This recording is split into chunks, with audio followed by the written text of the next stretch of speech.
In this video, I want to show you the difference between brushed and brushless drills. Is it worth the extra cost for the brushless tool?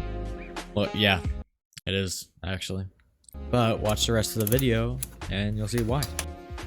So the brushless tool is a little bit shorter. These are fully charged 4 amp batteries running up against each other in the low and then the high mode for both of them. And yeah, the brushless tool is just a little bit more refined in this area. Slightly faster. Neither of the drills were able to successfully cut the 1-inch hole with the spade bit on mode 2. But here's a side-by-side of mode 1.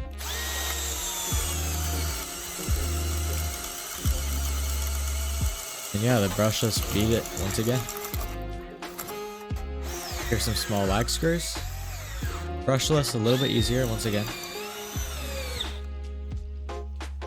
Here's a 9 or 10-inch lag screw, and this is a lot of work for a small drill like this. They're both on mode 1, and yeah, the brushless definitely beat brushed on this one.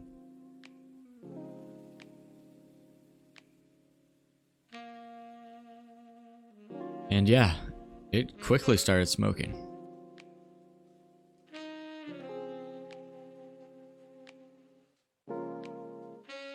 Don't get me wrong, I was definitely abusing this drill, but I was a little surprised when it started smoking. So yeah, just buy the brushless tool. It's so much better. Have a great day. Later.